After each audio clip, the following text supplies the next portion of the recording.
¿A poco no está chila la rolita, la neta?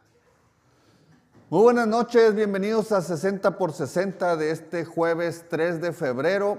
Hoy tenemos un programa muy chingón, no es por presumir, pero vamos a redondear, a hablar con los protagonistas de esta historia que hemos estado manejando los últimos días sobre el conflicto de Cananea, que aunque parece un conflicto que a lo mejor solo le interesa a los de Cananea o a los trabajadores, no, es un conflicto que a todos nos debe de interesar. Hoy vamos a platicar con los líderes del sindicato de la sección 65 y también en una segunda parte vamos a platicar con uno de los protagonistas en Sonora de la reforma eléctrica, de la reforma energética, perdón. Que nos va a explicar y a nosotros qué chingados nos importa de este tema que se está discutiendo a nivel nacional. Y finalmente, la terca memoria, que ayer se puso buena y hoy también se va a poner buena. Para empezar, y antes de darle la bienvenida a nuestros invitados, vamos a ver las 4 partes de este reportaje sobre el conflicto de Cananea y su sindicato. Y vamos a tener aquí a Heriberto Verdugo, el comisionado delegado especial del Sindicato Minero aquí en la sección 65, y me va a acompañar el tremendo Conrado Quesada, que ya saben que luego se pone picudito, pero vamos a ver cómo viene el día de hoy. Vamos con el video. Hace unos días fue noticia nacional el bloqueo que hicieron por más de 72 horas de la carretera Imuris-Cananea un grupo de agremiados de la sección 65 del sindicato minero, generando tremendo caos y filas de camiones de carga y pasajeros. Pero, ¿qué hay detrás de ese movimiento social? ¿Qué llevó a los mineros a tomar esa medida extrema?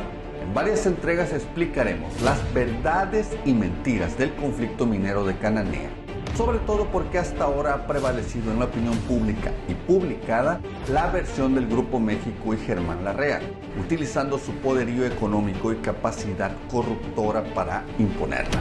¿Dónde quedaron los famosos 55 millones de dólares? ¿Qué papel juega la CTM en este conflicto? ¿A dónde puede escalar legal y socialmente el problema? Eso y mucho más lo resolveremos en esta investigación especial de 60 segundos. No se lo pierdan. ¿De qué se trata el conflicto de la sección 65 del sindicato minero? En 2007, después de la tragedia de Pasta de Conchos, donde por las malas condiciones de una mina de carbón, propiedad de Grupo México, murieron sepultados 65 trabajadores, el sindicato, liderado por Napoleón Gómez Urrutia, denunció mismas condiciones de inseguridad en la mina de Cananea. Estalló entonces la huelga en julio del 2007, misma que con el apoyo del gobierno de Felipe Calderón fue declarada ilegal, incluso por la Suprema Corte, dando por terminado en 2011 el contrato colectivo y despidiendo a 1,200 mineros. 14 años después, la Comisión Interamericana de Derechos Humanos, cuyos fallos tienen valor constitucional, le dio la razón al sindicato, por lo que podría costarle al Estado mexicano y a usted miles de millones de pesos y crear un conflicto de dimensiones sociales y económicas incalculables. Mañana, el papel de la CTM. Un trabajador promedio afiliado a la sección 65 del sindicato minero ganaba en 2007 un salario integrado de 5,000 pesos a la semana con jornadas de 8 horas. 15 años después, en 2022, un minero afiliado a la CTM Sonora en esa misma mina gana 2,500 a la semana con 12 horas de trabajo. Esa es la explicación por qué Germán Larrea adora a Javier Villarreal y ha hecho hasta lo imposible por desterrar, encarcelar y desprestigiar a Napoleón Gómez Urrutia, usando todo su poderío económico y político. De 2007 a la fecha, el precio del cobre ha aumentado más del 45% en el mercado. Y aún así, hoy reparte menos utilidades a sus trabajadores. Entregarle el contrato colectivo de trabajo a la CTM ha sido el mejor negocio para Grupo México. Siguiente entrega. Los 55 millones de dólares. Napoleón Gómez Urrutia peleó durante 15 años con Grupo México para que cumpliera una cláusula de la compra-venta de la mina de Cananea al gobierno mexicano, que lo obligaba a pagarle al sindicato el 5% de esa operación. Finalmente, en el 2005, la empresa de Germán Larrea pagó los 55 millones de dólares correspondientes. El dinero, según narra el propio Napoleón en su libro El colapso de la dignidad, entró a las cuentas del sindicato. Una parte se repartió entre los trabajadores, otra se invirtió en algunas obras de beneficio del sindicato y el resto está en cuentas bancarias que siguen congeladas por la Secretaría de Hacienda. Grupo México, apoyado por disidentes de Napito, lo acusó de habérselo robado y ha pagado millones de dólares en medios para repetir hasta el cansancio lo que en los tribunales no ha podido probar. Esta historia aún no termina. Saludos. Pues Heriberto Verdugo, delegado especial del Sindicato Minero, sección 65, Conrado Quesada, a ver, los escucho de entrada, de saque, como decimos. Heriberto, ¿qué nos faltó comentar en este reportaje? ¿Qué es lo que está pasando en Cananea? ¿Dónde va este tema? Cuéntanos, por favor, de viva voz de un protagonista que ha estado en la resistencia. ¿Cómo van las cosas en Cananea? Pues primeramente muchas gracias, Jorge, muchas gracias por darnos la oportunidad de poder expresar el sentir y lo que se vive el diario vivir de nosotros en Cananea, ¿verdad? Después de 14 años y medio, pues se dice fácil, pero se ha requerido un gran esfuerzo de todos los compañeros que hasta ahorita, este momento, nos mantenemos firmes y leales a nuestras convicciones, a nuestros principios, a lo que siempre hemos enarbolado, Cananea como cuna de la revolución, ¿no? Cueste lo que cueste, nosotros no permitiríamos ni permitiremos que nos los vayan a querer pisotear como los gobiernos pasados que quisieran hacer con el tema precisamente de lo que hoy nos atiene aquí, ¿no? Que es el tema de la sección 65, la huelga que después de 4 veces habernos ratificado la legalidad de la misma, al no poder el propio gobierno a través de las leyes mexicanas, pues usaron toda la argucia y obviamente el poder del Estado para poder acabar con un contrato colectivo de trabajo. En este caso, pues sabemos que todo empezó en aquella secretario de Gobernación, en aquel tiempo estaba Gómez Mon, que era el encargado de llevar la política interior del... El abogado de Germán Larrea, secretario de Gobernación. Así es. Entonces, desde ahí, pues, planearon de una manera u otra, pues, acabar con el contrato colectivo de trabajo. Lo lograron de cierta manera, jurídicamente, porque aquí en el país, pues, obviamente nos aniquila, ¿no?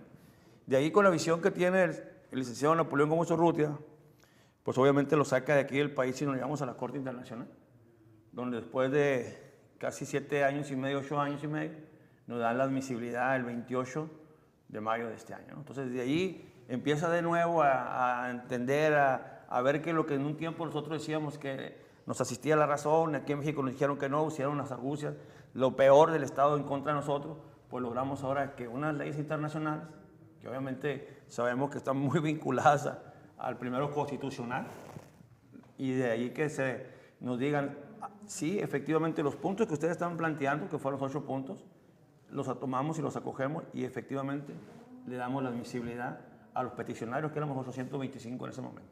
Entonces, de ahí pues ya yo creo que hemos venido dando otra vez de nuevo otros pasos, con más algarabía, con más entusiasmo, a pesar de que la edad pues, para muchos ya no será lo mismo que hace 14 años y medio, pero no hemos perdido esa convicción y ese objetivo de poder demostrar, si no lo quisieron aquí en nuestro país, la ley mexicana, a nivel internacional demostrar que en México las cosas se hicieron mal en los gobiernos pasados.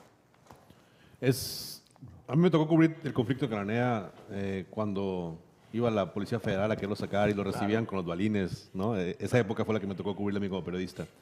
El caso de Cananea para mí representa el ejemplo claro de por qué uno va aprendiendo y se va volviendo cada vez más liberal. El Estado es capaz de pasar por encima de los derechos de sus ciudadanos siempre y cuando haya políticos dispuestos a hacerlo. El caso de Cananea es el ejemplo claro, utilizar una discusión para poder armar un caso, empapelar a una persona, desarticular el funcionamiento de una organización gremial, afectar a esa organización gremial, imponer otra y facilitarle el negocio a los empresarios del universo. No es lo mismo un empresario que un empresario. Los empresarios son estas personas que con la sombra de sus relaciones políticas consiguen hacerse millonarios y de los hombres más ricos del mundo, específicamente de México. Germán Larrea es de las personas que en los últimos 20 años no ha salido del top 5 de México. Y eso solamente es posible con la intervención de las autoridades. En un mundo de verdad de mercado abierto esto no es posible. Los ricos cambian, excepto cuando el político está ligado con el empresario. Este es el ejemplo. Welcome to Mexico. Y es el ejemplo de México. México es un país de empresarios millonarios, ¿no? Todos relacionados con la política, todos capaces de brincarse y de saltarse los derechos de los trabajadores, de los ciudadanos y de cualquier persona que se interponga en el camino. Fíjate, Conrado, que ahorita decías una cosa importante.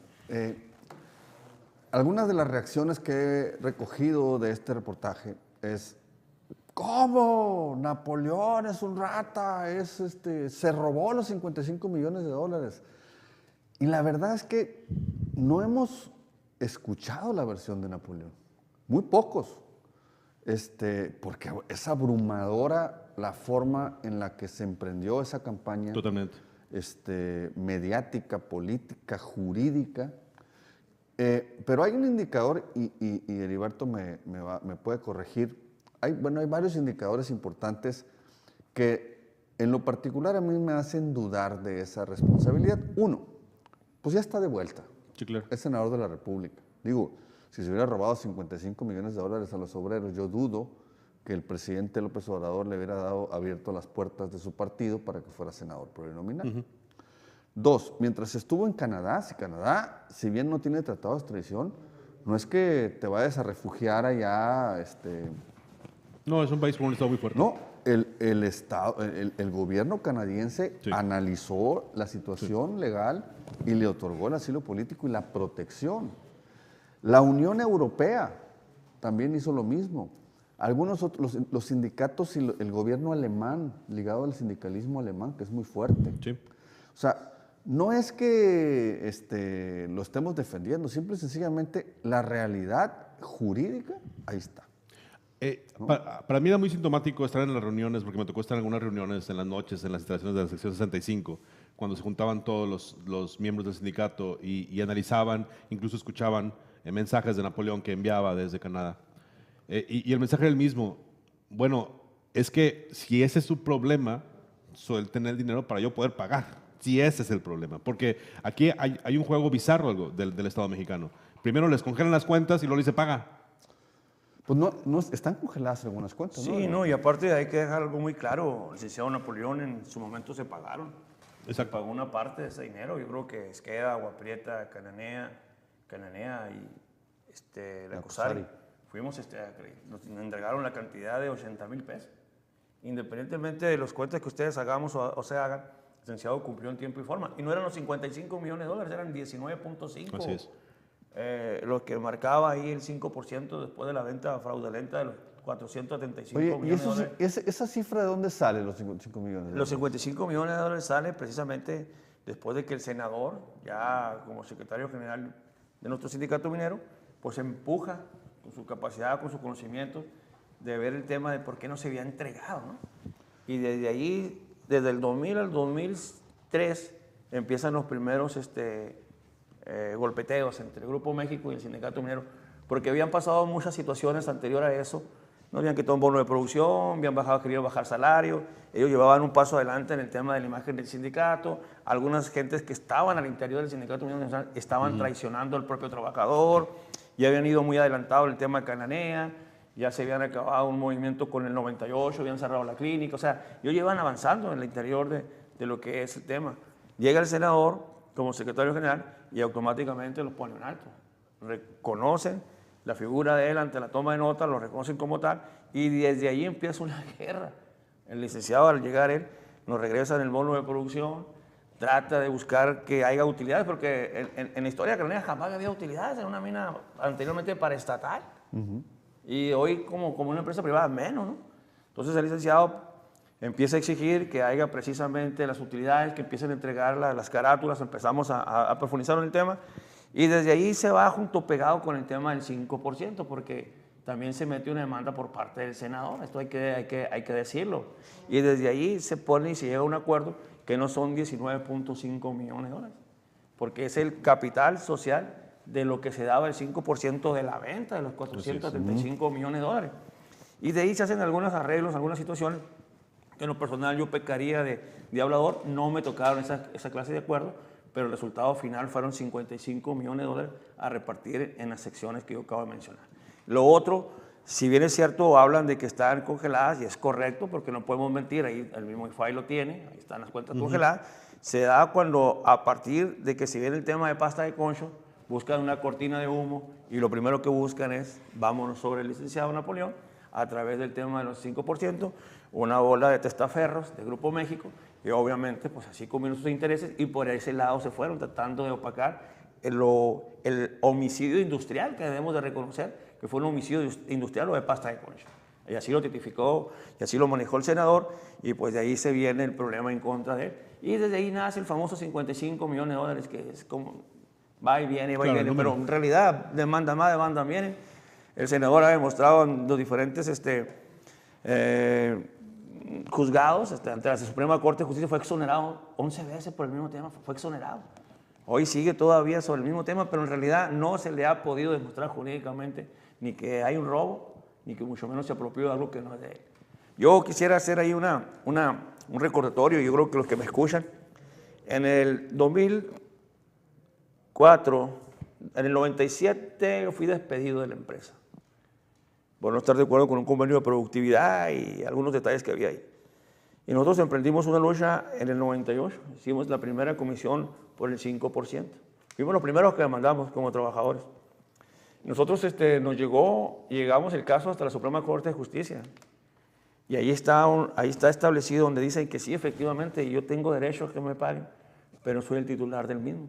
El que es el titular es el sindicato, no es Napoleón ni Heriberto, es el titular de las acciones, es el sindicato. O sea, tú tienes derecho a que te los entreguen, sí, pero tú no eres dueño de él, es el titular de eso, es el sindicato. Entonces, nosotros de hecho pues conocíamos toda esa historia, para nosotros no es nada nuevo, y todas aquellas personas que en este momento están ahorita demandando al senador, saben porque salimos juntos de la misma sala, fuimos parte de la sección 65 y en su momento ellos saben cómo está la situación del 5%. No pueden ser engañados ni engañarlos en Cananea, o a lo mejor en otras partes del país tal vez estén engañados, pero la realidad es otra cosa, ¿no? El tema del 5%. Siento mucho que el tema se complica por un asunto de modas. Cuando viene esta evolución del conflicto es cuando se empezó a querer empujar desde los distintos intereses políticos el famoso tema de la democracia sindical. Entonces, al revolver tanto tema un sindicato como el minero, tradicional, ¿cuántos años tiene el sindicato minero? Como 87, 88. ¿Cómo le exiges a un sindicato de 80 años que de la noche a la mañana se vuelvan democráticos y cambien cuando ni siquiera la ley misma de trabajo empujaba la posibilidad? Entonces mezclaron dos temas. Por un lado el tema de por qué Napoleón es, que eso se discutía públicamente en todas partes, y luego el tema del dinero y el tema del robo y el tema de por qué estaba en Canadá. Todo eso complicó el ambiente para poder comprender a fondo qué es lo que estaba pasando con el tema de la mina de Cananea, que son muchos temas distintos que solamente afectaron a los trabajadores. Al final de cuentas, los más amolados son los trabajadores. O sea, sí, yo reconozco la chamba que hizo Napoleón, pero Napoleón no se vio tan afectado como la gente de Cananea cuando le cerraron la clínica minera, por ejemplo. Cuando se empezaron a quitar los derechos que en Cananea tenían. El famosísimo hospital del Ronquillo, ¿no? Sí, eso nos lo cierran a nosotros en el 2008, cuando empezamos muy al principio de la huelga. Yo hablo de un tema de la clínica obrera sección 65. Nosotros teníamos una clínica que propiamente era de los trabajadores. Ahí nos daban el servicio a todos, ahí nacimos muchos cananenses o la mayoría de los cananenses. Y otra era el hospital del Ronquillo, que nos daban el servicio a los trabajadores. Con el tiempo nos dieron el servicio a todas las familias ahí, que en el 2008, en aquel tiempo estaba Eduardo Burs, con Juan y nos hicieron. Entonces, desde ahí pues ese peregrinar en contra de nosotros, ¿no? Quisieron lo más legítimo es el servicio médico, pues. Claro, hasta las grandes guerras, hasta la Cruz Roja, pues eso es lo más elemental en un derecho humano. Totalmente. Y nos lo negaron desde el principio, es un error. Y hay un derecho humano en contra del propio trabajo, no prestando los servicios médicos y dejarnos a la deriva. Y administración tras administración intentaron diluir ese conflicto, por ejemplo, que el IMSS se va a hacer cargo, que la Secretaría de Salud se va a hacer cargo, pero es que no era el acuerdo que tenían los mineros. Al final de cuentas, los empleados que estaban adheridos a la sección 65 tenían un servicio que formaba parte de sus negociaciones propias. Así es. Y simplemente fue eliminado. Políticamente se ha querido arreglar todo este problema, pero al final de cuentas nunca dejó de ser un conflicto laboral donde se aprovecharon las influencias de un empresario, ¿no?, que fue capaz de imponer su deseo a través de la ley con el apoyo de otros sindicatos, ¿no? Heriberto, ¿qué sigue para este conflicto? ¿Para dónde vamos? ¿Qué sigue? Pues nosotros vamos a seguir con nuestro objetivo hasta que se nos haga realidad lo que siempre hemos dicho, que nuestra legalidad de la huelga pues jamás fue en contra ni una cosa que no fuera cierta. La legalidad siempre ha existido.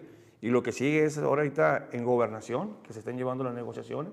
Nosotros ahorita hay una negociación entre el sindicato y el Estado mexicano, el Estado mexicano, de acuerdo al ordenamiento de la Comisión Interamericana. Así es.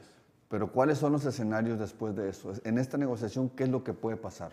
Pues si nosotros nos vamos a lo que maneja precisamente ese escenario y el Estado reconoce lo que la admisibilidad se nos da y los puntos como son, pues podemos llegar a un buen término.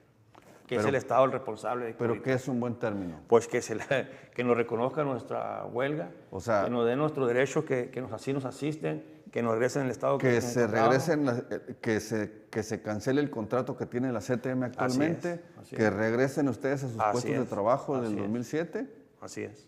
Y retomar las negociaciones como estaban en aquel... Así es. Que tenía que haber temas de seguridad. Los sueldos. Así es. No, pues eso sería pues, de un impacto... Sí, porque, a ver, ahorita hay trabajadores en la mina de Cananea. ¿Qué pasaría con ellos? Sí, pero hay dos cosas, ¿no? Nosotros nos dimos cuenta después del 2011 que ya la Suprema Corte de Justicia no atrae el tema y lo deja firme en lo que manejó la Junta de Conciliación, por fuerza mayor. Todo el mundo vimos y entendimos cómo se la pusieron al mejor postor. Claro. Se cierra por fuerza mayor, ya la semana lo está el esbirrio de Javier Villarreal. Está empoderado ahí a través de los brazos, sentado en la pierna de Germán Larrea. Y ahí están las desgracias.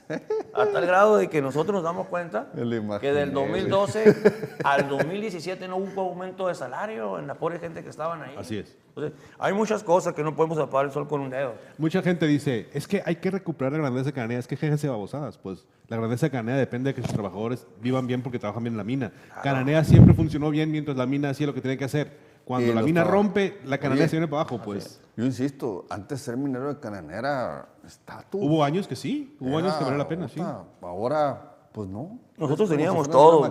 Totalmente. Nosotros como un sindicato que siempre fuimos fuertes, un sindicato que siempre ha luchado de frente, pues éramos un regulador en la vida social, económica y política de Cananea. Sí. Desafortunadamente nos dimos cuenta y lo sabíamos y lo gritábamos a los cuatro vientos después de la quiebra del fraudulento del 89, que cualquiera menos Germán Larrea. Porque hemos de acordar que pues fueron algunos, en la postura fueron algunos compradores y desafortunadamente pues se le entregan al peor de todos los patrones, a Germán Larrea. Mira, es que los patrones normalmente alegan que pagarle muy bien a un obrero, darle muchas prestaciones, puede llevar a la quiebra a una empresa, ¿no? Entonces te dicen, en la lucha obrero-patronal, en la discusión obrero-patronal, te dicen, oye, pues vas a matar a la gallina de los huevos de oro, si me sigues pidiendo más prestaciones, ¿no? Pero resulta que aquí el cobre, la productividad y la cantidad de cobre ha sido tremenda. Y las ganancias de este señor, pues proporcionalmente no son nada en relación al contrato beneficioso que había antes.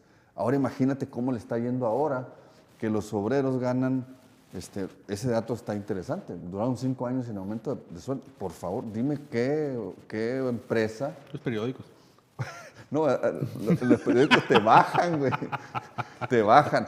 Pero bueno, Heriberto, pues muchas gracias por acompañarnos en esta noche. La verdad es que era importante ver la cara, ver de frente la cara de quien está al frente aquí en Sonora de la sección 65, datos relevantes que vamos a seguirle escarbando porque esta historia nos interesa a todos, nos interesa a todos los sonorenses, no nada más a la gente de Cananea, porque bueno, ustedes son un ejemplo a seguir en la lucha obrera definitivamente. Cananea siempre ha sido ahora sí que una mina de oro. Una mina, sí. Aunque es de cobre. Cobre. Pero produce como si fuera oro. Pues muchas gracias. Vamos a seguir con este asunto. De verdad, apenas empieza. Si bien tenía 14 años más o menos dormido por ahí el asunto ha revivido gracias a un fallo de la Comisión Interamericana de Derechos Humanos. Hay una mesa de negociación, lo decía ayer, Heriberto, corrígeme si estoy mal. Ya no está Grupo México en la mesa de negociación. Está el Estado mexicano y la sección 65, aunque el cabrón de Heriberto puso un post en el que dice, ¿cómo que no está Grupo México? Ahí está Luisa María Alcalde. Exactamente, totalmente. Sí, la Buki. Totalmente. La Buki le dicen. Con justa razón. Ha aprendido bien. Está muy guapa. Tú dijiste. Se ha aprendido. Tú dijiste. Sí. Heriberto, muchas gracias. No, gracias a los compañeros que están por acá también del sindicato. Vamos a una pausa y volvemos.